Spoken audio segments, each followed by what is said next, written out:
Let's just keep it a buck. All right. And we're back with another episode of Keep It a Buck podcast, episode 59. Episode 59. Episode 59, man. Please like, share, and subscribe, everybody. Subscribe. We appreciate everybody who does and everybody who's been supporting us as of recent and this whole time. Thank you, everybody, and please keep doing it. We got a special guest here today. I'm going to announce myself in a second, but we got a special guest here. We got my boy Justin here. He is film producer and filmmaker. He has a real estate portfolio that is exceptional, and he also knows a good amount about stocks and crypto. So we're going to get into a lot of that stuff today. All right, bet. So my name is Keeks. You can follow me at GSFK860 on Instagram. That's the Game Speed page, and that's free training for the kids in the community. So make sure y'all follow. You can follow me at Coop_1988 on most platforms.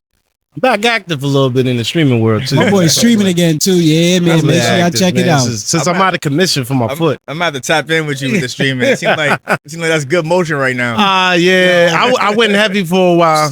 Caught affiliate, and then I started going in on this.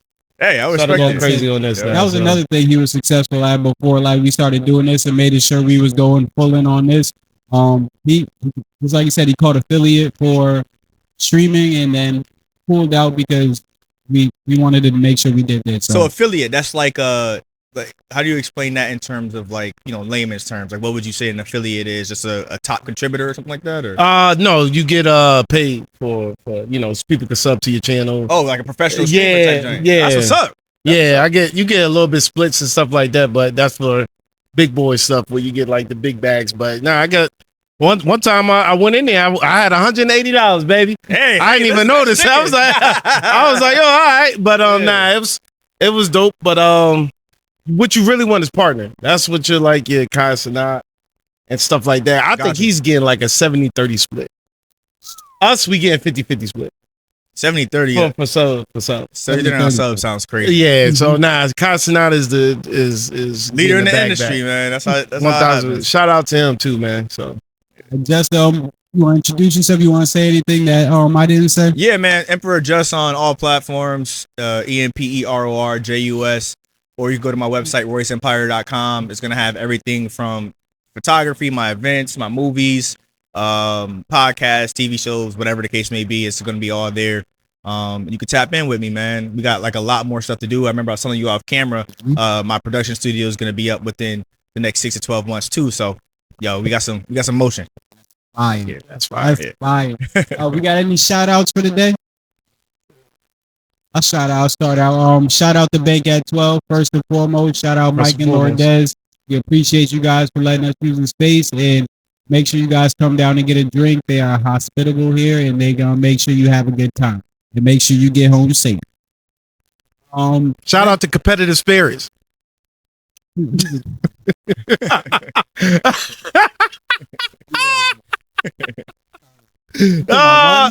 Runs. Yeah, man. Competitive Spirits, man. Yeah. Shout out to park runs we just had too. That's another thing we've been doing too. We've been going out to different parks in the area and been running with the people in the community. See, that's I'm about to have to come back up here. Yo, that's great, man. Yeah, for sure. I've been doing a few different runs. And it's just good vibes. I like being able to know what to expect with the runs because nowadays, the basketball culture, I feel is unless y'all talking about just actual running. No. Basketball, yeah. Sometimes you gotta differentiate because people just be outside running nowadays. But guaranteed it'll be a different story. So it gets intense to that, but not intense to nothing disrespectful. I mean, I think especially with a sport like basketball, you gotta compete. I mean, we was in college when we met on the basketball court, and I feel if we weren't competitive, we probably wouldn't be sitting here today because there's a difference between people who are competitive and the people who aren't. And sometimes that just don't mesh. You don't want to just be around people that's just going to sit there and lose or don't care if they win or whatever. I'm trying to get a dub. What you doing? Oh, all right, he picking up from half court. All right, what up then? He couldn't miss no mid-ranges. He couldn't miss no floaters. Yo, guard can leave. Get up, my nigga. So that's how I feel the best relationships are formed. So that's a fact. Yeah. I like that sentiment right there. Appreciate that. For the people in the back. Facts though. Yeah, so definitely. So we got shout out here. Shout out my summer league team that I'm coaching. I'm coaching in London 2 summer league teams. So it's like the JV, but they're throwing in a varsity summer league.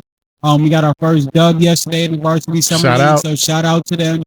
They played hard and they played up to like good expectations. They honestly, I was happy they was beating people to the spot, not letting people just go right by them. The aggression on defense and then the willingness to pass the ball and box out.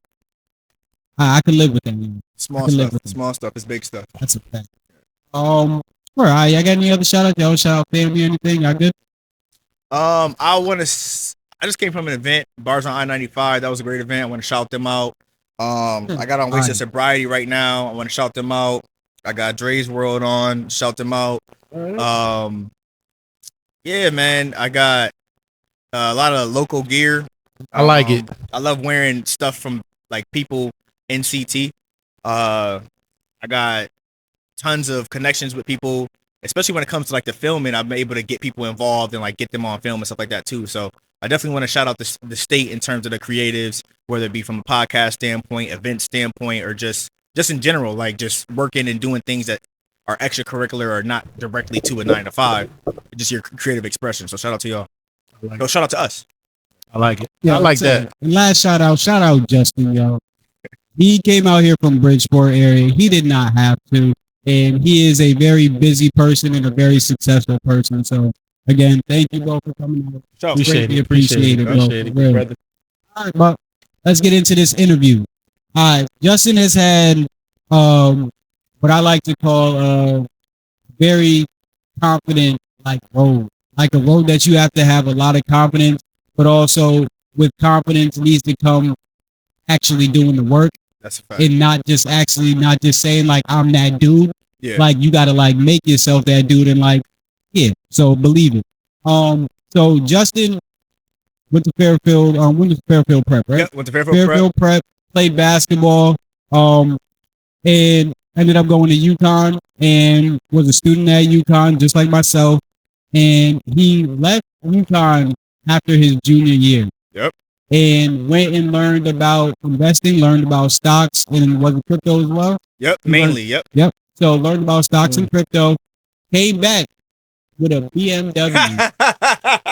With a BMW. That's funny. You have to have the conversations with people that was really there. That was really there, bro. Like, cause That's this, funny. Yeah, this that's a shit really fact. happened. Cause motherfuckers, a lot of people will be like, yo, he left college. What is he doing? Right, like, yo, right. like, yo, he left college, bro, had a plan, came back with a BMW. Yep. And he's a year older than me. And he ended up graduating with us the next year. And after that, he went and got a sales job and built ended up getting his first couple forms of real estate. Yep. And built his real estate portfolio to a very exceptional real estate portfolio. Yep. And used his real estate portfolio to do what he loved. So he was making short films for a while and ended up turning that into making movies. Yeah. Right? Yeah. He has a movie on Tubi and what other network? Amazon Prime. Amazon Prime as Yep. well. All right. So again, this is Justin, and he's a great friend. And honestly, he's a great dude because I know a lot of people talk about gatekeeping. A lot of people talk about like not giving up knowledge and stuff. And knowledge, like some shit, a lot of shit really is to be sold and not to be told so that you can make money. But Justin, it really is an open book, and he understands that he knows how to make money himself. Right. So he doesn't have to like sell you a whole bunch of shit to be able to make money. So he's a genuine person. If you're gonna listen to anybody, bro, he's a dude to listen to. He's gonna give you some real game, bro. I've talked to him about real estate. I've talked to him. Like, he's giving me advice about real estate. He's giving me advice about stocks. Like when he came, he's one of my first conversations with somebody about stocks was with Justin in college. Yep. So again, he's an open book and is never gonna sit here and just try to withhold all his information. So shout out you, bro, again, and let's get into the questions I got from you. All right, cool. And just a real quick note too. I appreciate that because it's not like I sent you a bio. This is his real experience from what we know. And something I pride myself on is like understanding that even though I came from a school like Fairfield Prep, a lot of the kids that I was going to school with had these prior knowledge from family and stuff like that. I had no exposure to investing or anything like that going into my sophomore year of college. And I like vowed to myself, and I'm obviously spiritual, and I believe in God. And I'm like, yo, if I end up understanding some terms of knowledge, use me to teach other people too. Like, I don't want to be the type of person that's like, okay, well, I'm gonna be exclusive with the information, because there's so many people that don't even know that there's information to be. I didn't even know what a stock market was going into college, though. Like, I had an economics class my senior year of high school, and that's the first time I was even exposed to what a stock market in and of itself was. So from that and until 3 years later, getting into all these different types of forms of investment and whatnot, I was like, yo, I'm gonna make sure that if anybody got ears and willing to listen, you know, this is what I learned and this is my experience. So now I really appreciate the fact that your memory serves it well. Like, that was exactly what happened. I ended up dropping out. I ended up graduating with my class because I was doing so much work. And then, you know, short term later, I was doing full-time investing. So, yeah. So, can you tell us what was your introduction to stocks and cryptocurrency? Yeah. So, I'll start with stocks specifically. So, like I said, my senior year of high school, there was an elective class, which was economics. I don't even think I chose it. I think I was just thrown into it. There was only one of two classes, and I was in my economics class just by default. I think they just assigned it to you or whatever the case was back in that time. And we had to have a business plan. And literally, I'm talking about like a week or two before the entire course is done. We're almost about to graduate. We gave our business plan and we got graded on it. And then we're just doing a recap. And one of the kids that was in my class was like, yo, outside of the business plan stuff, I also learned about stocks, and I'm going to invest in Ford, and I bought some shares of this and that shares of that.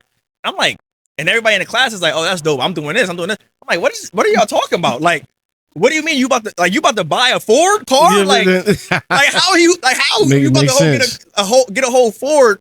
Like, we were both 17 years old. And then I texted him on the side. I messaged him on the side like, yo, like, what's actually going on? What you talking about? He's like, yo, it's called stocks and whatnot. And I think there was a big market back then, or a broker called E-Trade. Okay, yeah. And E-Trade, I think, was kind of pioneering the space around that time. This is like 2011, 2012. And he told me about it. He didn't really give me too much info, but he told me about E-Trade. So I went to Google and I'm like, what is stock? What is investing? What is E-Trade? And I'm like just trying to understand the essence of what it actually is, because I had no prior knowledge. So going into my freshman year of college, I kind of started going through that wormhole of just trying to figure out, like, yo, just what is it? Like, I want to be involved too if everybody else is doing it. Yeah. Especially if it got something to do with money. Like, I always, like, even since a kid, was pretty conscious of stacking up money and buying things that would retain its value. I just didn't know that was investing. I didn't know that was the term for it. But long story short, I'm talking to him about it. He ended up going to a totally different college, totally different school. So we fell out of touch, but I ended up talking to other people about it, and nobody really had any information. So I said, okay, the best thing that I'm going to be able to do is just try to, like, go through the internet and figure out, you know, what information I could get. And that ended up leading to me being exposed to forums like Reddit and smaller social media sites back in the day. And Reddit was my first introduction into cryptocurrency and Bitcoin specifically. So Reddit, and there's another site called 4chan. I don't know if anybody knows about that, but that was more like a jokey site and things like that. But Imager, these like real small companies and real small at the time platforms had people just making memes and jokes about things. And as you started to understand the jokes, you started to understand, like, okay, there's actually a system here. That's how I got exposed into Bitcoin. And I was like, hey, listen, like, I got me a little on-campus job. I maybe got $20, $30, $40 this week. I'm just going to buy some and just see what happens. And maybe like 2 or 3 weeks later, the website got hacked and stole a lot of Bitcoin and stuff like that. And it was one of those situations. I was like, hey, whatever, I tried it or whatever. Funny enough, though, I ended up getting paid out for that $20 or $30 this year.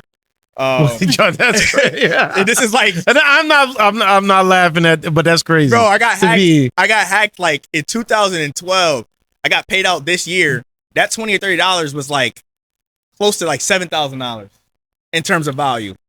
And it was like, that's what the trajectory was in terms of the investing in that space. And something I learned early on was you can't have your involvement with something be contingent upon somebody else's. Because I would talk to people about it at work and they would just be like, I don't know, I don't care, sounds dumb, or whatever the case may be. And in the wrong situation, you could allow that to be like, you know what? Yeah, that's stupid. Deter you. Yeah, he's gonna deter you. And like, I don't even worry about that. And then before you know it, you totally wear somewhere else. And next time you check it up, it's like, oh, that joint is all the way up there. And if you would have stayed true to what you wanted to do, you'd have been good. So I would definitely say, you know, if you feel like a motivation or a calling or something, just lock in, forget what everybody else got to say. But that was my first exposure to Bitcoin. This is before, I mean, they would use the term cryptocurrency, but they would really just call everything Bitcoin. Yep. Like, it would just be like, yo, this is Bitcoin. I didn't even like the term cryptocurrency. We used to use the term blockchain because that's how you would be able to see the transactions. That was the first thing I ever researched after. Again, you came back and we're sitting in Hilltop parking lot. Yep. I'm telling you, bro, I remember this like it's yesterday, bro. You're in a BM, bro, and I'm just saying like, yo, obviously I'm not scared to ask somebody how they do shit, bro. So and that's a skill in of itself. I'm asking you like, yo, like stocks, blah, blah, cryptocurrency, and we're talking about Bitcoin and blockchain, and you told me about blockchain and it, like the future aspects of it. And I didn't like fully understand it, but I went and researched blockchain every day for like honestly until like today. Honestly, bro, I've been researching cryptocurrency ever since, man, and I built like a decent portfolio, and then Good. I was switching over too much, so like it wasn't like working out too well for me. But I have a good strategy now, like a consistent strategy, and understanding too. Like, and it's one of those situations where it's like, especially when it comes to markets, the best thing you could do is just understand how it goes and how it works. Because once you understand the market, you could start recognizing patterns. That's what happened. Like, that's one of my best skill sets is just figuring out a pattern in something that not everybody's able to see. So when it came to blockchain and Bitcoin, we could fast forward a little bit towards how I was getting out of college. So like my when I dropped out, I had a business plan and everything like that. I was doing a little bit of business. It was all right, but the investing start picking up. And I start understanding certain things. I got some money in my pocket. I ended up buying me a BM. I ended up going back to school. But when I got out, when I went to school that second time, it was a different mindset.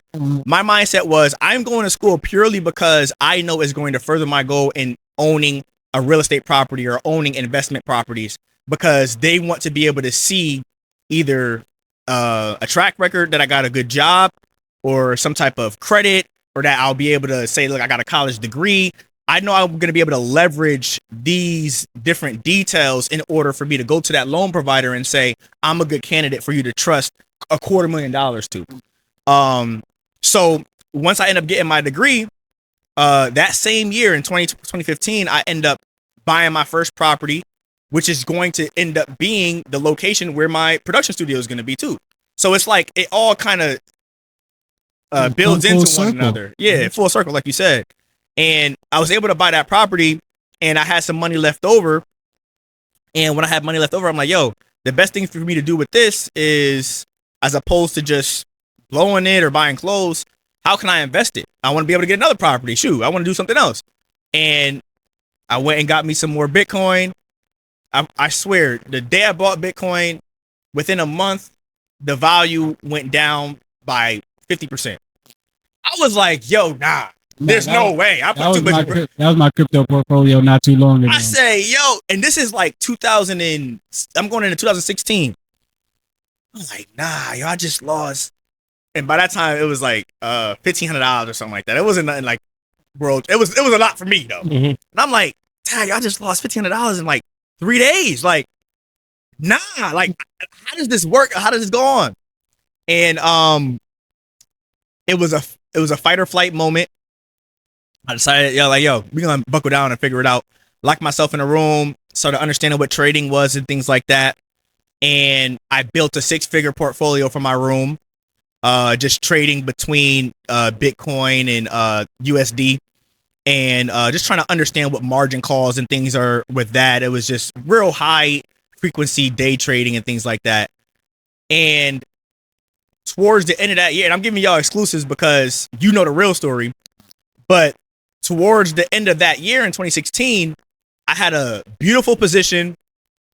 I was making a ton of money, and the website got attacked with a DDoS attack, and I was not able to log into the website. It was completely frozen, and my position completely rotted. Like, all the past 5 to 6 months of money that I built was disappearing by the hour because I was trading on margin. And I'm like, yo, this is crazy. Like, I can't continue having this. Like, I spent so many hours working to get to this war chest to buy another crib, and that joint is gone immediately. So later on that day, I'm praying, I'm trying to figure out like, yo, like, what is the next step for me? And I realized the pattern. I start looking and I start realizing the pattern, and the pattern was there's a lot of volatility where it goes up, it goes down, it goes up, it goes down. But I'm looking at it like a staircase, because even though it's going down, the minimum wasn't the minimum it was last month. Mm. The minimum is slightly higher than the minimum of last month. And then that next month is slightly higher too. And then that next month is, even if it was lower than last month, it's not what it was last year. Okay. So I'm like, yo, it's going up and it's dropping, but it's still higher than my entry point. So all I got to do, forget the trading, I'm just going to buy it. I'm going to let it do what it's going to do. I'm going to go back to work. That's what was my question going to be with, because I heard Bitcoin is very volatile. It's extremely volatile. So what was the pattern? That's why I was. Yeah. You didn't think you Yo, should. that's Okay. exactly what's happening right now. Yeah. And the thing about it is, Bitcoin is a trader's playground because you get to make $2,000-$3,000 in a day, $4,000 or $5,000 in a day, $10,000 in a day, because the volatility. However, people don't tell you the flip side of that is you could lose. And I'm a personal experience explainer. I'm another one. Is you could lose the past 3 months of your returns within an afternoon. So I said, yo, listen, this happened early on in my career. I'm 22, 23 years old now. Actually, I'm 23. I said, you know what? I'm going to find something in this space that I think is going to appreciate in value. I'm going to buy that, and whatever happens, it happens. I'm going to try to get in as early as possible. If it goes up later on, I'm going to take it out. And I made more money doing that than I did doing anything else, because I didn't have to trade. The most annoying part about that shit is I feel like you have to go through the bruises and bumps of day trading and all that shit to be like, okay, let me chill. Yeah, Let me chill. And then be like, yo, all the returns that I lost, I would have been fine if I would have just had like a stable dollar cost. That's why I say now dollar cost average to greatness. Yep. I feel like that's the easiest thing to do and be able to get into like good spaces that you want to be in. For sure. Before you know it, that shit is gone. Then so you got your amount of money that you're putting in there that you're willing to put in there every month or every week. Mm-hmm. But then if you take that and be like, all right, bet I got some extra cash, and now you throwing that in there too. Yep. That shit flies up, and now you got a whole bunch of money saved up in something that's going to appreciate over Exactly. time. And that kind of really just further solidified my ability to invest and understand it's not so much the money I could get right now, but I know in the future I'm going to be able to win, because I believe, like, the thing about me is I get obsessive. If I see a company or something that I like, whether it be movies or anything like that, the reason why I'm able to express so much knowledge is because I'm sitting there, like you said, I'm doing my research. I want to know, okay, Vitalik Buterin, where are you from? Okay, Russia. Okay, you're in Canada. Okay, what are you talking about? Okay, this is Ethereum, and what is the investment protocol? Like, what is the reason as to why you're doing this? I'm getting myself into the group chats. I'm using Google Translate to see what they're talking about because they're speaking in their native language. Like, I'm doing the most obsessive things in order to understand what they're going to do with their company, because I'm putting money that I really don't have like that into it, and I'm attaching a lot of my dreams to this bread. Like, you got to remember, like, I'm thinking I want to be able to, this is earlier on in my 20s, I'm thinking, yo, I want to be able to make a movie. I know that's going to cost some money. And if I'm going to sit here and put my $5,000 in here, and I'm making what? at max $50,000 a year at the job I'm at, that's 10% of my gross income. And I'm attaching dreams to this nigga. I gotta know what you doing every day. Like, what are you doing? What we talking about? Where you shopping at? Where you shopping at? Where your dreams? What's the roadmap? You see what I'm saying? Because I'm putting my money in here with you. Yeah. And then, you know, I thank God that it proved so viable. And, you know, as you could just look at the chart and see the difference between Bitcoin and, you know, other assets in that space between 2015, 2016 and then 2025. So that's kind of indicative of how I was able to, you know, rinse and repeat, buy some other properties out of town and things like that, and just understand investing as a whole. Because, you know, I ended up putting that work in terms of researching and then deploying my money in the right areas, and thank God it appreciated. Sometimes it didn't appreciate the way I wanted it to. Sometimes it did. Sometimes it exceeded, but just being able to stay comfortable in the decisions that you made, and, you know, while you're working on something else, that's just is being built. Because while you're sitting there looking at it, that drink start tugging at your heart like, yo, I gotta make a decision. But sometimes no decision is the best decision. And, you know, as the tide starts to go up, all the ships go up with it. And that's what happened with the blockchain market. I recently kind of reevaluated where my main attention is. Like, I like being able to have cash generating assets now a little bit more heavily. So I'm kind of back into real estate. I'm back with digital assets like movies and things like that. And the reason why that's the case is because I understand that when I was holding on to certain assets, I would get past what I was looking to get from it and continue to hold. And I would delay things that I felt like I should have done or I wanted to do in order for even more money or even more of a success story. And I feel like even though that's okay, you can have some super long-term investments in assets. You still need to have cash generating assets so that while you're doing that, meanwhile, you're able to spend on whether it be luxuries of life or whatever your utilities are or whatever your dreams are too. So that's kind of like where I'm going back and forth with. And, you know, obviously the production studio and things like that is kind of like my main focus right now too. Yeah. So what's some advice for people trying to buy real estate? Or what's two things that you can give for people trying to buy real estate? And also, what are two myths about buying real estate that a lot of people think are stopping them from buying real estate? Yeah. That they can actually get them. All right. So two things for advice and two things that are myths. I'll start off with the advice.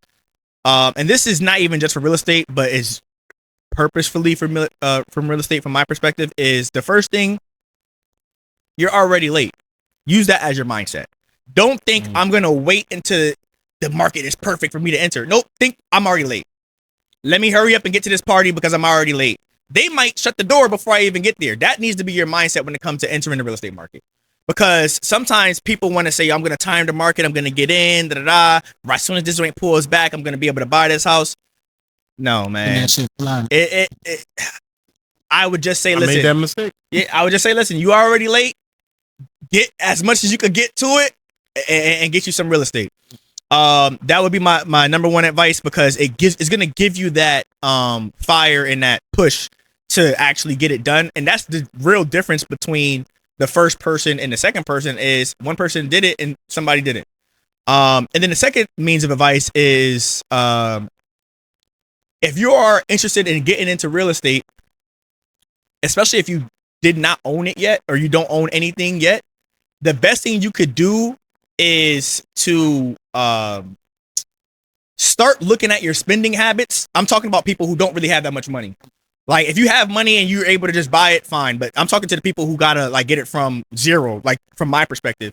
Whereas, like, if you don't really have as much money, start looking at your spending habits and start looking at what is serving you today and what could potentially serve you in the future. And the reason why I say that is because you might go out and chill on the weekend. You might smoke a little bit. You might drink a little bit. You might go out to the restaurant real quick. And these are all small independent transactions, but month over month, you're spending anywhere from $1,500 to $2,500 each month. And if you just peel back a little bit on that, you're going to be able to build what is necessary to have your down payment, or what's necessary to change your credit profile, or whatever the requirements are in order to get that first piece of real estate in that property. I would say, obviously, if you can start off with a multifamily, that's what I did. But regardless of the fact, make yourself eligible by cutting down on your spending habits, and, you know, deploying your money in the way in which is going to better that possibility. That's what I would say. So, like, look at your spending habits, start reevaluating certain things in your life, and start sacrificing certain things so that you could indulge in those things later. A big thing for me and my girl was vacation. She loved vacation. I want to go out of town. Now she go on vacation whenever she wants to. But during the time when you 20s and you see all these Instagram pictures on the beach and stuff like that, you feel like you missing out. It's like, yo, nah, lock in with me. We're going to do beach stuff every weekend if you want to.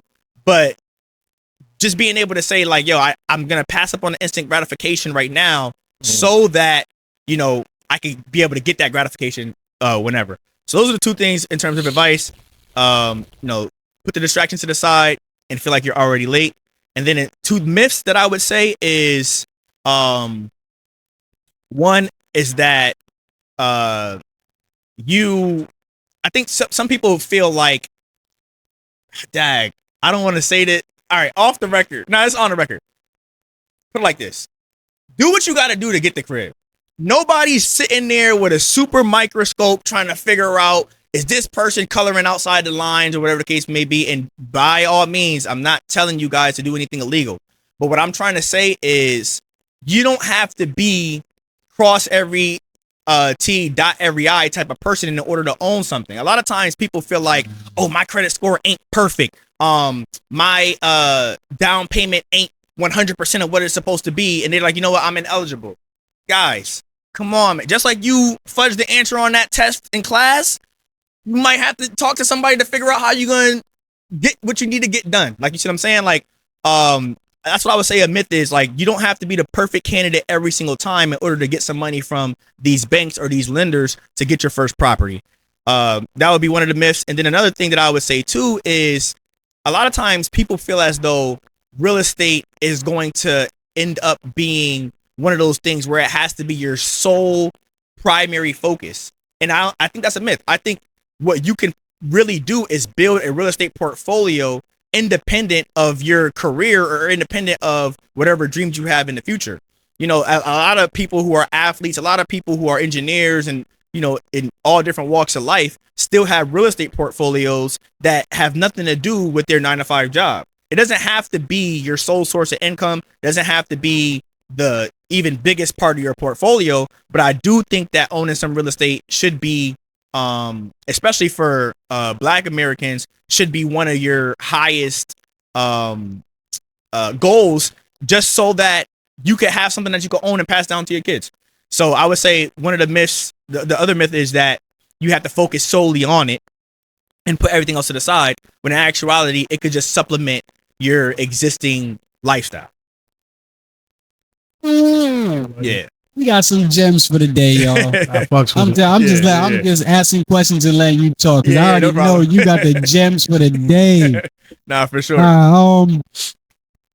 What is the toughest thing about making a movie? That's a great question.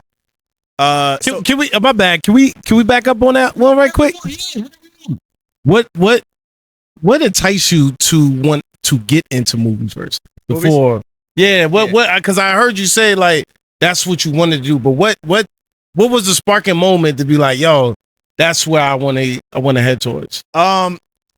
So ever since a kid, I was doing like church plays and dance and singing and stuff like that. My dad's a pastor, so I was at church like Monday, Tuesday, Wednesday, Thursday, Friday, Saturday, and Sunday. So it was one of them situations where if I wasn't hooping, you know, I was around my dad a lot, and he is a pastor who was independent and he built his church. So I seen like the actual business aspect of like talking to people, shaking people's hands and things like that. And it was one of those situations where I kind of fell in love with the process of putting your effort into something and seeing it get done. But while I was doing that, I still was an active member of the church in basically every capacity. We would dance, we would sing, we would act in different plays and all that type of stuff. And I just kind of fell in love with the arts. As I got older, I stopped doing it solely in church, and I started doing my own type of raps and songs and stuff like that. I always wanted to get into acting and whatnot, but I felt like I wasn't willing to like take that trip to California and sleep on somebody's couch. Like I just wasn't. I didn't want to go into any aspect, and that's something that my dad definitely instilled in me as a kid. I didn't want to go into any area of business or any industry without some form of leverage. Like I didn't want to just go in there like, yo, I'm willing to do whatever you need me to do, and feel like I didn't have something to offer you to make that more of an equally yoked conversation. You see what I'm saying? Yeah. So what I decided was, as opposed to going out of my way and, you know, trying to be the best auditioner I can be, for lack of a better term, I decided, like, you know what, I want to make my own money and then see what I could do in terms of my creative expression. So it wasn't just movies, it was movies included. So like I wanted to do music as well. I made some songs. I wanted to do like TV shows and stuff like that. Like you saw some like short film format for web series and stuff like that. But then I feel like right now movies are kind of like the highest form of media, where people still view it as, oh wow, like that's a movie, as opposed to like everybody got a song now. And it's like, if you tell somebody you're a rapper, it's like, I know like 4 or 5 other rappers. No, I'm really a rapper. And it's like, they're really rappers too. And it's like with a movie, it's like, it's rare that you actually speak to somebody who's really a movie director or really a movie producer, or a real actor. And I felt like, you know what, if they could do it, I could do it too. And that kind of like really pushed me to getting it done, because I wanted to make sure that I was able to, you know, kind of tell those stories in that movie format. So last year I ended up shooting 2 films featuring Jamal Willard, the guy who played Biggie in Notorious. He's in both of the films, and we put him out. We got some great reviews, and I think that kind of separated me from any other things I've done creatively, because it's such a big thing. And then you know, now I'm able to kind of use that to big up everything else. So if I want to drop an album or make some music or even sign people to do those specific capacities, I'm able to leverage the, for lack of a better term, accolades and fame or whatever I got from the movies in order to big those things up too. So yeah. Is Big Business on the movie soundtrack? Yeah, it is. Big Business on the movie soundtrack, Okay, for sure. I had to make sure. Yeah. Yo, that's all you gotta listen to, bro. It's a song, man, and he goes through the song and just talks about like it. He talks about the shit. I feel this is one of the reasons why I stopped listening to music. I'm about to say, you stopped listening to I don't music listen a long to time music, ago. but he talks about shit that I feel like needs to be talked about in music. Yeah. Especially for our kids, especially for the people in our communities that look like us. What's it? You gotta listen to the song yourself and you can see. Yeah, we talk about some real estate in Big Business. And that's what I like to do too. Like I'm not, and I understand why you stop listening to music, because it's just it's real negative. Like I want to listen to music where it's like, put me on to something real quick, or put a nice beat around something I maybe could drive around and just be cool with. And a lot of times it's like just a lot of negativity. And I felt like, you know, just approaching the game the way I wanted to, and in the way in which it was like, yo, I'm going to be my authentic self, is like, yo, to be completely honest, I want to make big business. Like, I want to get some money in my pocket, or whatever the case may be. I'm not worried about trying to kill nobody. That's definitely not what I'm trying to do. Like, I'm trying to get some. It's not my lifestyle, baby. Yeah, that's not my lifestyle. Like, let's get some money. Let's, hang out. And I ain't in the business of being friends. Yeah, I'm not trying to be. I'm trying to stack some ends. Like, that's what I'm trying to get to. It's big business. So yeah. Bro, again, I respect it, bro. And again, that's the type of. If there's any type of music I'm gonna listen to, bro, I'm gonna listen to something. Obviously, if I'm like turning up or something, drinking or something, you might listen to something that you used to listen to. Yeah. But yeah, nah. But throughout my day to day, man, I don't listen to no music. But if there's anything I'm gonna listen to, man, I would listen. To me, to I like art in all forms. You know what I'm saying? I try to decipher, because you listen to music. I mean, you hear the music I listen to. I decipher all of it. especially in the environment, because I'm from Waterbury. I lived word. That's where I'm from. And then I lived in Hampton for a while. So the environment I was in, you know what I'm saying? You see certain stuff. Everything. Yeah, you see a lot. So it was like it's an art to me. You know what I'm saying? It's just like it's what you put on a pen. You know what I'm saying? But I'm a huge fan of R&B. That's my biggest thing about it. Rap. I do get into my gangster rap and stuff like that. I do get into that, man. You know, I still have to rock out a little bit. It's art to me, man. I'm about to kill these niggas. Nah, I feel you on that for sure. But now, Khalid is right on the fact of, you know, saying it does penetrate the mind a little bit because it do cause some aggressiveness with it. Yeah, especially when you listen to it. So you know, that's why I listen to it in my own realm. I respect. You know what I'm saying? And I don't go out much. You know what I'm saying? I do not go out much. So I'm not really listening to what's going on in the clubs and things of that sort. So I understand where it comes from. No, yeah, for sure. I mean, there ain't no fights on R&B nights. So ain't no such fights or such things. Fights on R&B nights. I'm about to say you need to figure out what's wrong with your life right now. Right, what's going on? You came out for the wrong reason. Right. Yeah. I agree to that too. Like, I'm eclectic. I listen to music of you know, a lot of different genres and whatnot. But when it comes to actually me making it, I mean, I probably, you know, depending on the movie scene now, like I might tap into that a little bit more or whatever, just to get that creative expression out for that specific scene. But when I'm writing from, I really don't even really put like a pen to a paper. Like I think about what I'm going to say and then I rap it or I'll sing it. And a lot of that times it's just me, you know, kind of looking at my life or looking at my life adjacent or certain scenarios that I'll put myself in. And a lot of times I feel like there's a void of the music where it's like progressive and financial. Yes. So I'm like, listen, financial literacy. Yep. Yeah. So let me fill that void. Even if I'll listen to that, let me fill that void a little bit. Let's fill that gap up a little bit. Yeah. God. Oh, you got any last questions for Justin? I was about to say we can go into sports for the day. Justin's a sports guy too. So. Nah, for sure. I did have one. I did have one for Sunday. Back to it. Yeah, I did have one. Well, I will answer your question about the hardest part of making a movie. And there you go. The hardest part of making a movie is actually like getting it completed. Like there is so many moving parts when it comes to a film that most films, I won't say 90%, but I'll say like an overwhelming amount, like over 50% of the films that are start don't finish. Because, and I'm not even just talking about independent filmmakers. I'm talking about Hollywood. I'm talking about with the biggest budgets. Because there's just so many things that go on that is out of your control, no matter how much money you have. So just actually getting it done is a completion in and of itself. In the film industry, whether you're a producer or a director, one of the biggest things is being able to just go into those meetings saying that you already have credits completed. Because most people are looking to get their first one done, and they've been in the industry for years. It's just actually getting it done. So if I was gonna say one overarching thing is just actually completing the project, and then if it's not that one overarching thing, but like a more specific thing about the filming thing, is probably understanding your budget. Like if you could really understand your budget, it's the most important thing.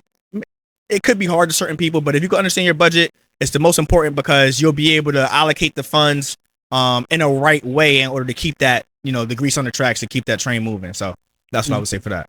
That was part of my question because that's what once you heard that question from you. So I don't know if you know Big Ja. Yeah, I watch him on Facebook, man. I really started following maybe 4 years ago. Yeah, funny dude. So he started making this little series. Okay, called the Lesbian Homie. I heard about that. So he was telling me, he was saying like, yo, the one of the biggest thing is scheduling. Yeah, making sure the actors and actresses is able to be scheduled during a certain time because you only got 12 hours. They said 12 hours the max on any platform. Right. So how you feel about how you see that? Yeah, scheduling. You said was a huge thing. I would say scheduling is really, really important. It wasn't as hard for me because I think Ja's in California, right? Yeah, Ja's in California. Yeah. So they are going job to job out there. In California, they working. Okay. Whereas in CT, I'm building the industry kind of as a pioneer a little bit. Yes. The people are much more willing to be like, okay, I'm going to make myself available for what I got going on. All right. So my scheduling isn't as hard, but you know, on top of that too, people have real jobs, real lives, or whatever the case may be, and you got to be able to finesse and work around. I work around like a lot of friends and family, so I could kind of make my schedule based upon the people I know and whatnot. But I could definitely see how scheduling could be a nightmare for people, and I can understand how scheduling could be a nightmare even for me going forward as I get more bigger name actors and bigger name people. Okay. Because I gotta fly people. Like even with Jamal, I had to flew him out to Bridgeport. I had him stay over in like I think New Haven or something like that, and just making sure we got first class coordination, all the logistics stuff, all the stuff behind the scenes. Once you turn the camera on, it's easy. Okay. But the behind the scenes stuff and just all the coordination and things like that, you got to have a good team, or you got to be willing to, put in that work in yourself. So, got you. Yeah. All right. Yeah, that was my question. All right, y'all. Let's get into sports for today. Yes, sir. Just talking about like filling the gap, like Justin said, this is a big reason why we do the WNBA. We know WNBA is increasing in views, and it's going to have a lot more views than it's going to have people that cover it. For sure. So we're going to stay with WNBA, and we're going to always make sure that we have WNBA for you guys. And mind you that I'm just starting to get into it, but the other people that's on the pod, man, they really enjoy WNBA. So this is not something to fill. This is something that we actually enjoy. So honestly, we had I know I used to do it. I know Justin's probably done it a few times, messing with Steve, like playing with women. Yep. And practicing, helping them practice in the off season and stuff. And then we have multiple people actually on our podcast that practice with the Connecticut Sun. Yeah. So we know women's basketball. We know how these women play. We've been on the court with some of the best women in the world. So we know women's basketball. Sure. But we got Caitlin Clark. There's been things going around saying that she's been being targeted. Well, ever since she's being hurt, they always have to have some type of narrative about Caitlin Clark. The narrative right now is she's being targeted with defense. People have been being too physical with her. How do we feel about this? Do we think that Caitlin is being targeted, or do we think this is just the physicality that comes with a professional sport? Oh, I'll go first. For me, it feels like, especially with both of them, with the wave, Angel Reese and Caitlin. Angel Reese has her share of getting slammed to the ground. Somebody grabbed her neck, slammed her, Her things hair too, right? Yeah, the That was hair, crazy. everything. So with the wave, the funny thing too, that's it was Bria Hartley. That was Bria in that. What? Yo, I did not know that. I gotta rewatch that clip. Yeah, it was Bria Hartley. Man. I'm on Bria's side. I'm sorry. Yo, I'm sorry. I'm sorry. I don't know what happened before. She could have said something on her breath, but I'm on Bria's side. So Angel Reese is handling a different way. Hey, this is WNBA. I got to take the bumps and bruises, whatever. Now she's bringing it to them. You see what she did to AT with the screen. So she's bringing it to him. With Caitlin, I feel like she's getting guarded at a different clip, but at the same time, she's flopping with it too. And I feel like some of the things she's flailing, she's looking for the call and things of that sort. And it's just like, nah, I'm gonna take my bumps and bruises too. So I don't think she's bringing it to him. She was like, oh man, I need to get these calls. And I heard that the refs, the calls and everything else is terrible.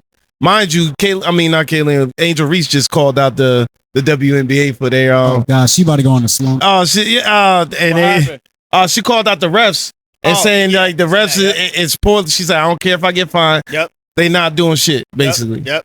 So she does have her plight with the calls being not her way, but she's bringing it to him, the physicality. Right. You know what I'm saying? She's not when she get fouled, she's actually getting fouled. When I see Angel Reese play, so I think it's a corny narrative, me personally. But I'm a different type of person. You know me, man. I'm that rough type of dude. Like, yo, if a foul ain't called, play ball. Nah, It's like, yo, just play. I feel you on that. I would say it's a mix of both a little bit. Like, she's one of the best players objectively to enter the league in history, I'd say. I don't know if she's the best, but she's one of the best. And with that, as a basketball player, when people can't guard you, they start doing things. You see what I'm saying? Like I can't stay in front of you. You're not about to score on me. So I got to do something that I might not be able to do more than 5 times throughout the course of the game. Now, if it gets a little bit more physical than that, obviously you're supposed to be able to lean on the refs to have some type of control over the game. But like you said, now that it's happening, you take that as that compliment of this person can't guard me, but your mindset has to be, okay, who am I now? am I the person who's going to say, okay, I'm not going to be able to play under these conditions, or I'm going to get in the lab. I'm going to decide, okay, this is what they're going to do. This is what I'm going to do as a counter. And I think that, as we start to understand, who these women are when it comes to that adversity, you're either going to get fans at an even higher clip, especially when it comes to people like us who play basketball and we really get hit and be like, yo, check ball or just keep it moving. I would definitely be a fan of a woman who has that mentality. So I mean, it's totally up to her to decide how she's gonna attack it now. But I did see a couple of clips, and it's like, okay, y'all wilding a little bit, like y'all doing a little much on her. Like, you can't check her, you can't stay in front of her, or whatever the case may be. But let's remember how much chips is on her back right now. Like, this is a big bet on Caitlin Clark leading this almost entire league for the next 5 to 10 years. Yeah. So let's make sure we take that into account when we doing a couple of these fouls. You know what I'm saying? Let's not injure her to the point where, them private jets turn back to coach. Again, it's $1 billion industry, or getting to be a $1 billion industry. They're putting billions of dollars into the industry, is what I mean. Right. Yeah. So for myself, Caitlin Clark I don't see it as like I don't mind it on either end, right? For sports, you need to be physical. You need to have some type of fight. There's nothing wrong with almost coming to blows sometimes because you're trying to be just that physical. Right. Nothing wrong with it. On Caitlin's side, you can attack the basket and get hit. And when you're playing defense, when somebody's playing defense, especially at those high levels, even when you're at college, they are very handsy, and people are gonna always oh, this person's soft. Bro, these people are literally pushing, reaching, slapping, wrist grabbing, all that stuff the whole time. Trust me, I'm a defender. We find ways to cheat so the ref doesn't see the fouls that we do. It's 100%. Part of the game, bro. So you can't get mad at her for trying to get the refs to see it a little bit more. LeBron used to get fouled all the time, and the refs weren't seeing it because he's just that freaking strong. So LeBron has to flop a little bit so that he can get a foul call, and then he's wrong. Same thing with Caitlin Clark. She has to flop a little bit so that she can get her foul calls because she's getting into her moves and still getting into her spots like nobody's touching her, even if somebody is touching her. So she's like, okay, if I don't want to get hurt, or if I don't want to get OD fouled all the time, or if I want to get easier buckets, I need to show that these people are fouling. This is the contact that's happening. So here's my problem with the situation at that right there. The same people that's complaining about Caitlin getting fouled as the same people that said 90s is the greatest era in the world. You know what I'm saying? These are the same people yeah, physicality. Oh, yeah, you know what I'm saying? Yeah, you know what I'm saying? But they I know I'm not comparing Caitlin to Jordan. Jordan had to take his bumps and bruises. I mean, NBA did have to step in and be like, to make the Jordan rules. They had to step in. But he got in that gym, though. Yeah, you see him yo, I'm going to take this. You seen Jordan. Jordan might have did on the slip side. I mean, media is bigger now, so you get a little bit more access. Maybe Jordan went to the commissioner yo, you're going to have to do something about Detroit. Surprised. You got to go do something about Detroit, man. They fucking me up. If you want me to be the face, you got to do something about these boys. But you still see them bulk up, and things of that sort. So, it's... We have to understand that WNBA is in that era right now. I feel like, what I'm saying, where it's going to fluctuate to where it's going to get better. I'm seeing some of these clips from the girls coming up now from in high school, the dribble moves that they have, the packages. It's going to evolve. And I hate the fact that WNBA and this is not good basketball. That's what I'm saying. Y'all the same people that's talking about the 90s is the greatest era. People who say WNBA basketball is not good basketball don't know basketball. I don't give a fuck what nobody says. And I didn't respect that until I watched people who say WNBA basketball, women's basketball is not good basketball, do not understand basketball. And your basketball IQ is not high. And I'll say that. Honestly. If you're gonna be disrespectful to them, I'll be disrespectful to you. I didn't respect that when you first said that, bro. Until I actually watched it. It's because you take out the athleticism, bro. And it's just athleticism bails males out of so much shit in basketball. Like I said last week, bro. If you go up and be like, do this 1,000 times, and then somebody think you're gonna still finish it, it looks better than somebody jump stopping and The throwing what it ifs off the back. is better than the So not it's being just there. like, bro, I you know, respect it. in women's IQ, they have to account for the fact that they don't have that extra athleticism and still have to be able to get to their spots and still be able to make a show for the game. The game is still a show at those NBA levels and at any professional level. It's a show. So you have to be able to perform and still put on a show. Point. So if you can't dunk, like that's a big part of the NBA show. Yeah, 1,000%. That's a huge part of the show. So that's now, why they no now they handshakes. found somebody that's shooting deep three. So it's like, okay, we found something that NBA gets a lot of traction from that we can now do. Right. Mhm. Let's make sure we put the money behind it. Yep. So That's a great point. Mm. That's a great point.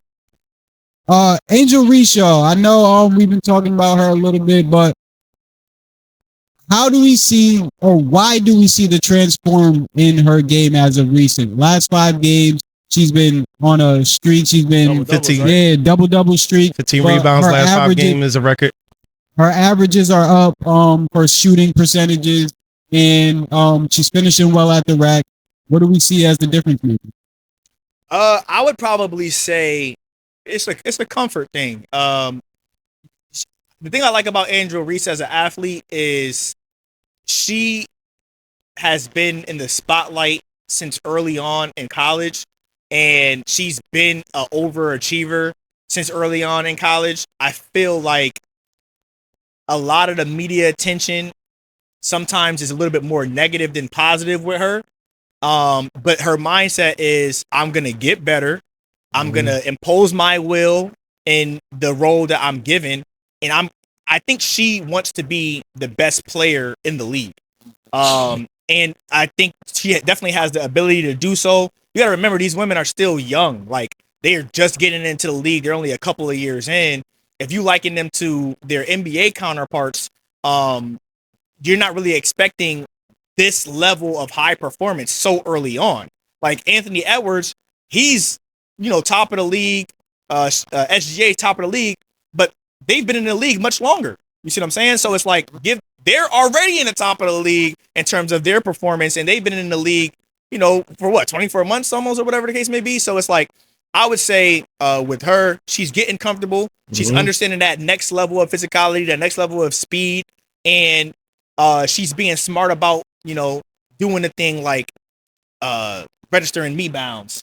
All right, you want to make it a joke? I'm gonna make it $1, nigga. So I respect what she got going on. I respect everything that she's doing. I think she's getting better, and like I said with Caitlin Clark, there's a lot of chips behind her. I think there's probably equal amount of chips on the Angel Reese side that people just might not be taking into account. Here's what we're not taking into account too. So I'm over here, I had to go deep dive into some of the things that's going on with the Sky. She literally has, guess how much players on her team average more than a double digit in points. Double digits? And points. What, probably one other person? No, there's 2 other people, but the other person in and out with injuries, not playing that much. Was It's the person that's balling where is Atkins. Yep, Atkins, the guard. Atkins is the only player. She a buck. Is the only player that's With the short averaging hair? double digits. So you mean to tell me a person who has not been known for scoring the whole college career, It's supposed to just lead. it's supposed to, you put in a lot on this one player to become, you're the face right now. Just you have to lead in all these stats. Right. Fuck all your layups and everything else. Nobody cares. And my thing is, like, look at the Fever. Look at Dallas. They have, oh shoot, man, AI. My thing is, like, they have no help for her. Cardoza left. That's nuts. So it's just like, I think people fail to realize what she has around it and what she had I wouldn't say and where she's coming from. it's tough to say she has no help because she got a few UConn.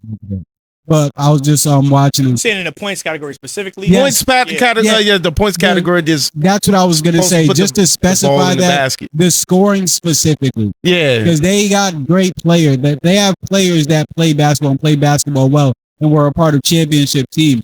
But You still got to put the ball in the didn't- basket. They played with students. Yeah. She's not Stewie. Yeah. Like when it comes to getting buckets wise, Yeah. she's not Stewie. Yeah. But she's great at what she does. She's great at what she does. She's great at what she does and the good things that she is. But I think people are too focused on scoring. Way too focused on scoring. She's been putting up the numbers. For me, she has gotten, over the course of the season, she's gotten more adjusted to her new role. So she's playing like more of the point forward now. So she'll grab the board and like be like a Draymond to where she can just push the ball up the floor and start your offense rather than having to give the ball to a guard. Right? And this why And that's why the guard Atkins, that's why she's been doing well. Because she's supposed to be the point guard, being able to give everybody else the ball, but Atkins is a scorer. So Reese is coming up and Atkins is running off screen and Reese is letting her be able to go in motion and be able to find her where she wants. And then Reese is coming in, setting the screen for somebody else, coming back, getting the ball, putting the ball across court and stuff. And then once she finally gets the ball back, then she'll try to score. But she's a point forward. She's not. She's and like genuine point forward to where she's really be finding people. Yeah, now she is. She really be, and not all of her pushing up the pace. Not all of her passes convert to an assist. A direct assist. A direct assist, but a lot of them convert to hockey assist. Yeah. So she should still get. Obviously, everything doesn't show up on the stat sheet, but if you watch basketball, bro, and you're watching her play, like I just got a text message from Fleet. He was like, I watched her, bro. Y'all right. He's another one that watches sports a lot. Big 1,000%. Practice with the women as well for the Connecticut Sun. And he even said, like, y'all right. The new point forward position, like that's what she is. And she just had to get adjusted to it, bro. She would, like, people was really getting mad at her, or like measuring her up on her first 7 games. Like, she's asked because she cannot play well in her new role in her first 7 games. Motherfuckers be giving LeBron as much time as he wants. Motherfuckers gave Tatum, and LeBron did well and had great expectations from the beginning. But when LeBron's not doing well in the beginning of the season, they let him figure it out. Tatum wasn't doing well. Tatum started out his career like good, but like there were like shaky moments where it's just like, oh, he's young, he'll figure it out. But it's just like, because Angel Reese is supposed to be the face of the league. And just like Justin said, she's an overachiever and has been overachieving forever. So it's just like, y'all keep moving the bar for her higher and higher because she's overachieving. And it's just like, she still has to be able to grow with consistency and at like a proper level. You can't just make these jumps because she's like actually like winning. And this is why I'm rooting for her, because everything that she's doing, she's not supposed to be doing. She's not afraid to look crazy at the things she's trying to achieve. You know what I'm saying? So, and this is why I don't get the critics, man. You would want a player to be like, I want them to get better. I want to see the growth and she's pushing that envelope on something she hasn't done probably since high school. They say she was a point guard. Or something like, she never was the scorer, and you want her to become a scorer now. Yeah, this is. I think a lot of the media kind of falls into that like kind of overtired trope of this person has to be good, so this person has to be bad. And being that she came in, if I'm not mistaken, beating Caitlin Clark in college, came into the league, it was more of a hero villain type story that I think kind of spiraled out into it just being a Angel Reese hate train. But if you want to look at it from an objective standpoint, you're talking about top 10 players in the league, right? You're talking about people who are going to end up being the face of the league. And the thing I like about Angel Reese is that if they're going to put that villain coat on her, she doesn't seem like she's shy about it. She's like, listen, I'm about to go do this. I'm going to do whatever I got to do. If they rocking with it, they rock with it. If not, they not. And I'm gonna be vocal while I'm doing this. So that's what I love stuff like that. Cause sometimes, like, me, like I love being the villain, whether it be in a fictional story or on the basketball court. Sometimes, I love being the hero too. But the thing about either role is how you attack it. So I'm definitely a fan of her.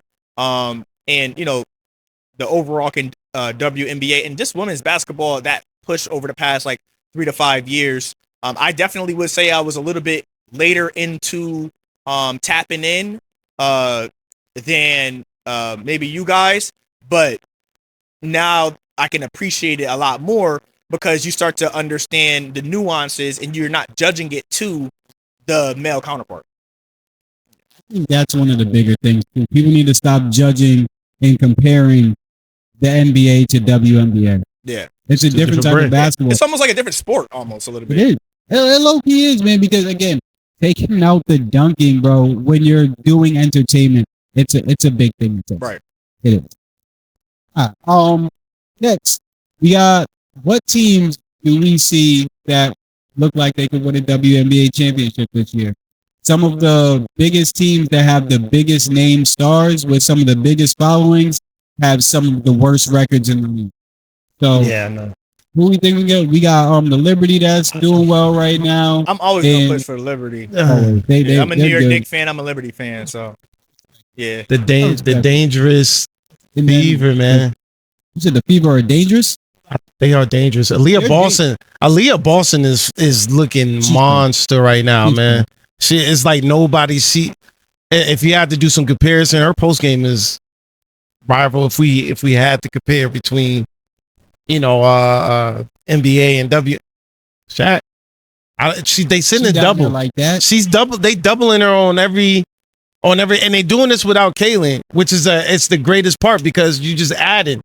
And it's the greatest ad. I'm not saying it's the greatest. It's the greatest ad. Shout out to the Fever for winning the Commissioner's Cup without Caitlin. Yeah, so I think they are a dangerous team. And shout out to Keith Porter, man. But it's like, they looking dangerous. They being teams that supposedly they supposed to be being. So Fever is looking real dangerous. Real dangerous. I gotta say Fever right now. So I got. I know I'm bad luck, but obviously it's hard to deter from the two people who won the championship last year, man. I think it's definitely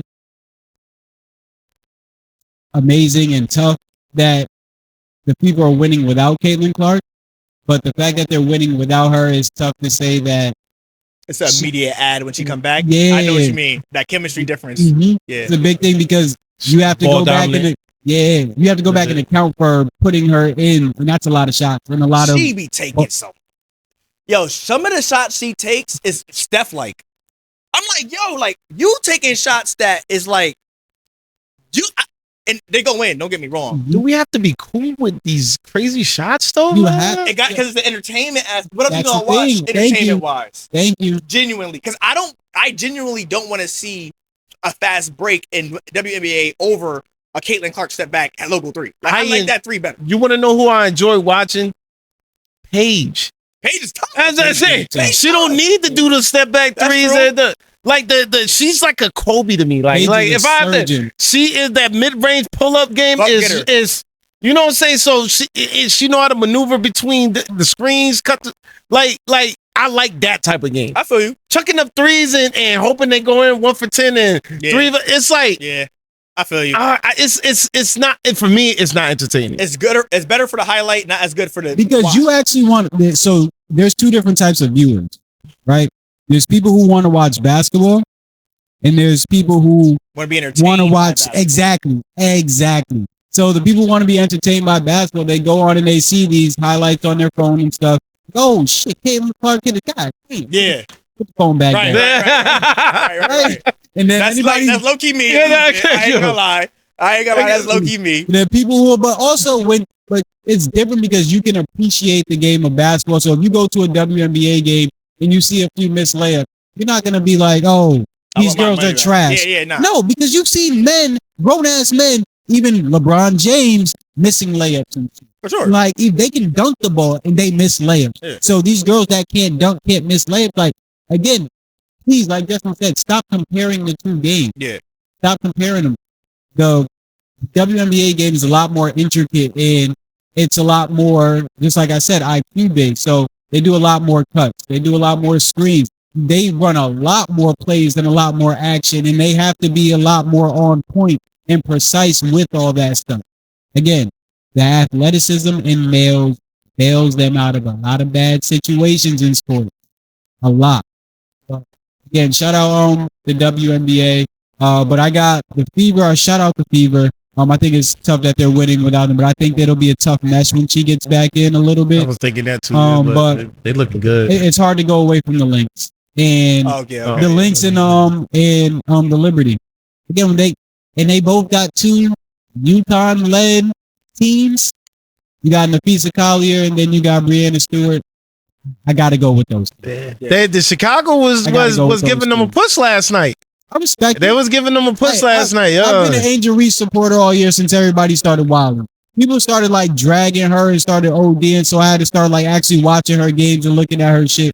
Nah, people was wilding. I've been looking a little skeptical at some of the motivations behind some of this stuff too. I'm like, yo, what's the real reason? Like, this don't seem like it was about basketball. Like, you saying that a little too tough when it come to her. I don't even know if you watched the game. So now I'm defensive and she nice. I mean, if you look at our comments, it's always we don't watch the game. We don't know the game of basketball. I'll be the first and foremost always to say, no, I don't. I'm a football guy. I watch football. You ask me questions about football, but I know my counterparts who are with me, you can't tell them nothing. Whatever they saying, you might as well take it to the bank. Yeah. So that's why I'll be like, yo, I don't know what y'all talking about, but it's cool. Keep commenting, man. Algorithm, baby. I hear that. Run them numbers up. They killing us in the comments right now. Nah, they really do. Yeah. Anything Angel Reese. Anything Angel come in the comments like she ain't gonna get. And it's not clickbait. It's actually what we doing. Like what we see, what we talk, like how we feel. Like we ain't doing no clickbaiters around here, man. Yeah. I love the gravity that she has, though. Whether you like it or you love it, you gotta talk about it. And I think that she like is doing like I keep saying, I think she's doing an exceptional job of being under that pressure. I've seen. Not to say that women are weak or anything like that, but I've seen men, women, boys, and girls under that pressure not be able to handle it. Like, and it's just like, yo, like, there's a couple of people who was in the NBA who left because of anxiety. Like, mental, in the mental aspect of it, not to name anybody specifically, but you guys know what I'm talking about. And it's like, yo, like the fact that she's young, powerful, in the paint. I mean, she's building her efficiency up. And she's hearing all this negative outside stuff. You got a fan of me. She not shining. I respect She not shining away from nothing. Ever since, and the play just went up. Like they was talking shit about her game and she was like, I bet, turn it up. Right. And she just got better. She just got better. I love those type of athletes. Those are the type of athletes that you like, that you hear about when you like grow up, and those type of athletes that you look up to. Like, yeah, they was talking, okay, I ain't gonna fold. Right. I ain't gonna fold. Yep. But yeah, no. Let's get into a little bit NBA off season. Shoot, Bronny just had a really nice dunk the other day. Are we going off of that? Now, honestly, I like Bronny too. I like Bronny. I'm about to lead off with Bronny. I'm about to lead off with Bronny. I'm leading off with Bronny. That's my Bronny a dog. And he I didn't mean to cut you off. Nah, you good, bro. But the thing about Bronny that I want to say is if you look at how he plays basketball without the jersey on his back, you don't see the James. You just look at a player playing basketball. Yo, he's a pretty decent basketball player. Like he's not trash. He's not a player that, you know, is the standout every time he plays. But if you look at his game, it's more polished. I like how he could catch the ball and shoot without necessarily dipping in corners. I like how he could get into the paint, get the little floater off. I like how he passes. He's a very vocal player on both ends of the court. I like Bronny. Like, everybody not gonna be a superstar. Yeah. He a good, solid player, and I think that he could carve out an amazing career just dependent upon how he attacks from a mental standpoint. I'm glad he still is in the lab. You can that's the part where you could be happy. Yeah, he's still in the lab. He's on the G League. He's not looking at it as, I did it last year. I'm not doing it this year. I like that part where he still wants to get better. So that's a great thing. That was my point of bringing it up. It's like, what do we see his trajectory being? Because a lot of people still say that he doesn't belong in the league and he's still getting those talks. I completely disagree. One, there's a lot of players in one this. One coaches always say, you can say that almost about any player. You got to be able to, exactly. You got to be able to defend at the level you're at, right? He did a great job. And again, Tyrese Maxey gave him buckets. But bro, if you was actually watching the actual buckets, those are all tough contested jump shots, bro. And like he rarely got to the rack and got an easy layup because he was beating him to the spot and playing good defense, getting a hand up. Bro, if he's playing defense like that on anybody else, they're not having the best night. And And these are the best scorers in the I'm about fucking to say, is world. Maxey like a max player? Bro, yes, Like, a what are max we talking deal about, player. yo? He's a max play. Like, And he's going against essentially a G leaguer. and even at that, a rookie that didn't play college basketball for real.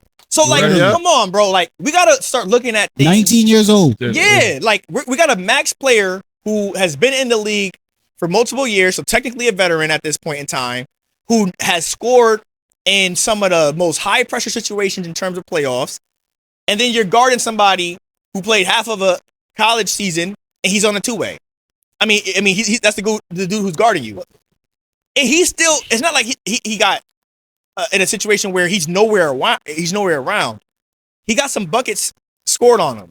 That's what's supposed to happen. That's what that guy gets paid hundreds of millions of dollars to do. But to play devil's advocate, that's the reason why a lot of people feel like he shouldn't be in the league. You barely play college. You barely play college. You was you know what I'm saying, you was subpar as a high schooler, they saying. But I feel you on that. I mean, that's what they saying. That's what the people gonna say, yo. I feel like Bronny is in the position that he's supposed to be in. G League, out of the draft, playing his two-way, earning his spot. It ain't like he came in and starting. Yeah. Like, I can understand if he got drafted Getting 15 minutes. Overall, getting 15 minutes starting. Yeah. I They get it. throwing him in, giving him garbage minutes and shit, bro. Yeah. And people are upset. Like, what are we talking about? Oh, he's taking up a roster spot. Why not? Like, motherfucker, first of all, taking up a roster spot, let's get one thing straight.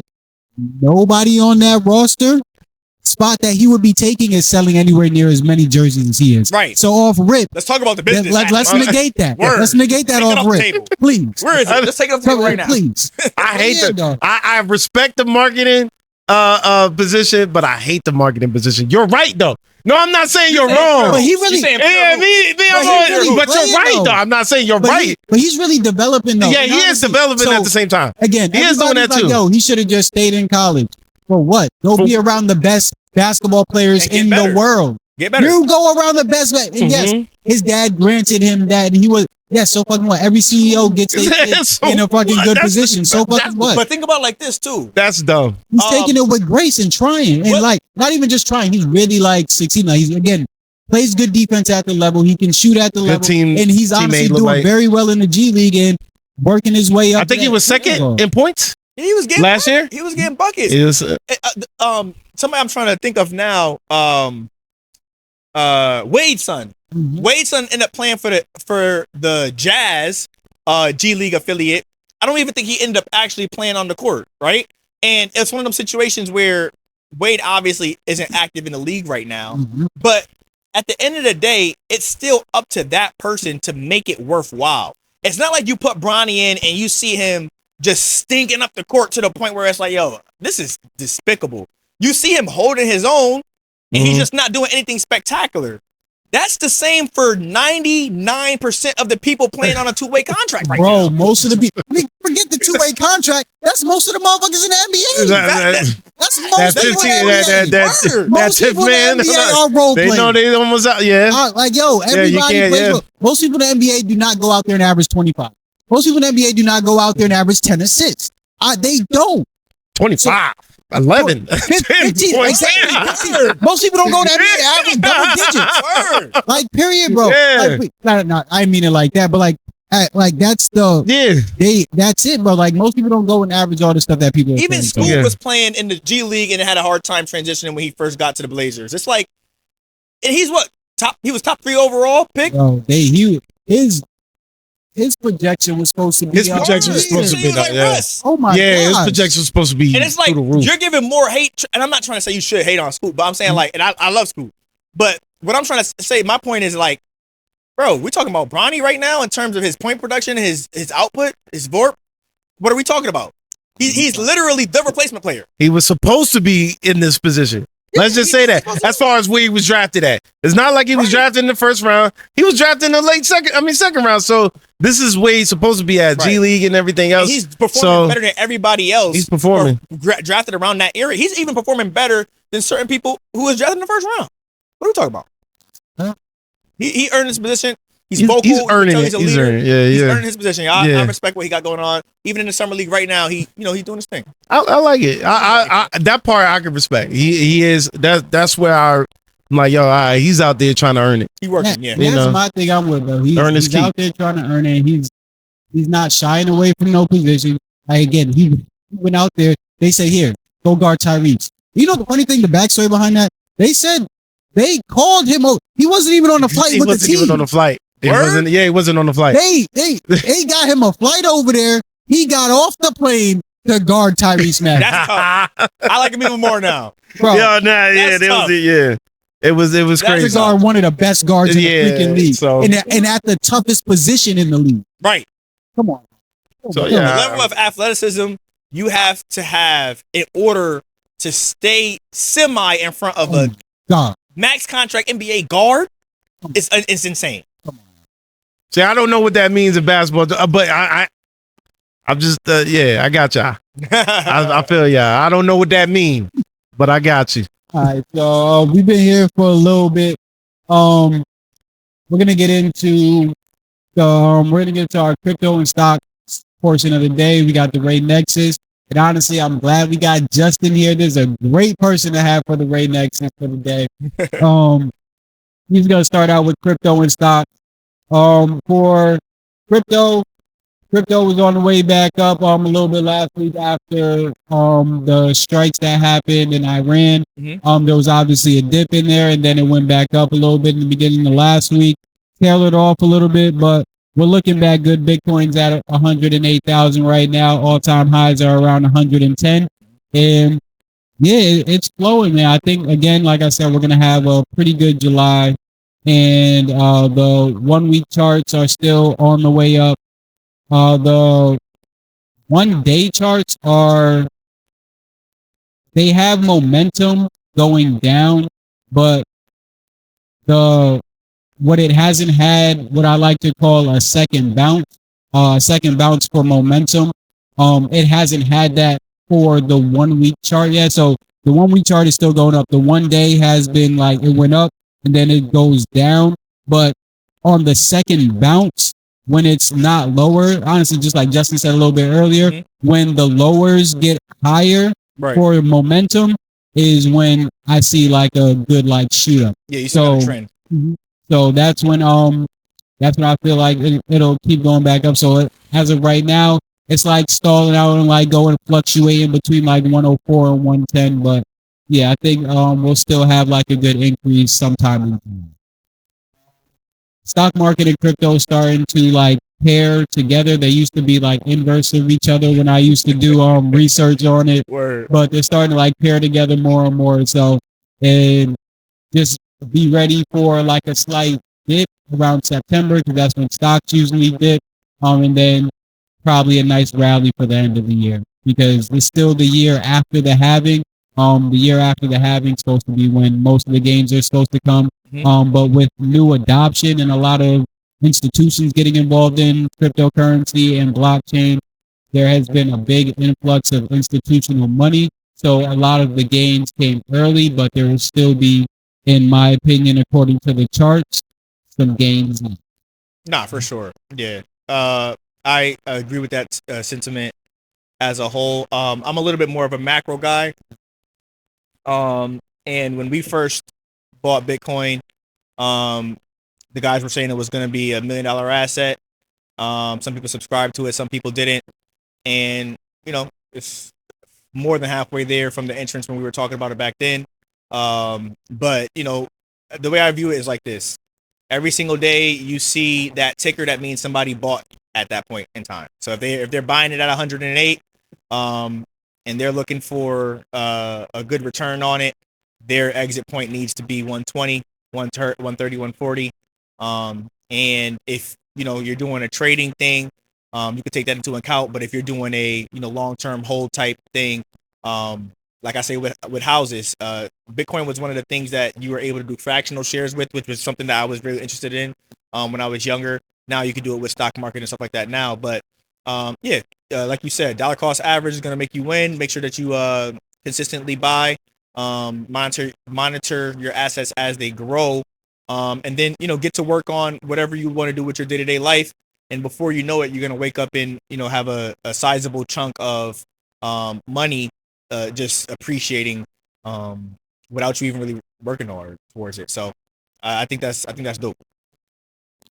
100 plus Appreciate it. thousand on Bitcoin, man. It's Yep. it's crazy. It's crazy, bro. Especially people say that it's like overvalued or like, oh, it's too high. Why buy it now? And it's just like, yo, if people are just like you said, if people are still buying it at this price, they're still looking to get a return. Right. Every time you look at the market, whether it be in any dynamic, if there's a sell, that means it's valued at that price, and the person who bought it is not buying it in order to lose money. They're buying it with the pure sole intention of making more money in the future. And as you understand that, if the fundamentals still strike with what you know are subscribed to, stay there for the long haul. And then, whatever your points are in terms of your exit or whatever you need to do in terms of, I guess, reclassifying your assets, do it as accordingly. I appreciate that, bro. Sure. He's from a real life professional again, and he's done very well done numbers. I do well myself, but Justin has done numbers for a while now. Yeah. So congratulations to him, and appreciate you for giving your insight on here. We always like to end our episodes because he works in the school system. I used to be a teacher in the school system. Dope. He's still a mentor, man. Stop doing that, man. I still do training, Yeah, and you still a I'm mentor, always man. in the community and Same, always helping the people. yeah. But we always try to give advice to the jits. Growing up, trying to figure out life. Anybody got any advice for the jits today? I would say first and foremost, I think the biggest and best thing that you could do as a kid is truly look into yourself and figure out something that you would love to do. Whether it be attached to money or not. A lot of times people kind of get distracted with, certain different career paths, purely because of the financial involvement with it. But if you really understand what your hobbies are, you really understand what your passions are, with nobody looking around, nobody saying it's cool, or no financial involvement, you're going to have a much better and healthier sense of expression, regardless of whatever job you have. So I would say look into it, figure out, what makes you happy in terms of your creative expression, or it might not even be creative. It might be something tied to a specific industry. But once you know that, try your hardest and don't get too swayed about social media verifying it or stamping it. And you'll be much more happier on your day-to-day life, if you ask me. It's a gem. So, for myself, going into honestly what we've been talking about today, confidence is key. It is very important to be confident, but you have to do the work and you have to be diligent about the work. And you can't just do work. You have to work smart. Yep. You have to work smart, and you have to learn your lessons, and you have to go back and treat everything like a science experiment. And just go back to the drawing board and go back and just work at it and keep working. One thing, especially with this episode, he shows you resiliency is the key, man. Stay resilient. I was talking to my dog Jaden today, man. We was on a game together. He was just telling me how much workouts he's got lined up, what he's doing for football and things of that sorts, man. So all the graduates and all my dogs, that's sophomores this year, man. Y'all got 3 to 4 years to lock into these things, and it's not even sports related too. It don't have to be sports related. Whatever you want for yourself in the future, man. You got 3 to 4 years, and honestly, you got more long than that. Don't think that your life ends at 18. Right. Once you get out of high school, man, life begins around 24, 25. I ain't gonna lie to you. That's where, you know what I'm saying? And even then, you still have ways to maneuver and say, yo, I still got stuff to figure out. Facts. So I would say stay resilient. Don't think once high school is over, life is over if you ain't make your decision. Just stay resilient on the things that you want. You'll get there. Stamping that one too. That's what's up. Sure, and attached to that, you got time to get better, but you do not have time to waste. There you go. That too. Definitely attached to that.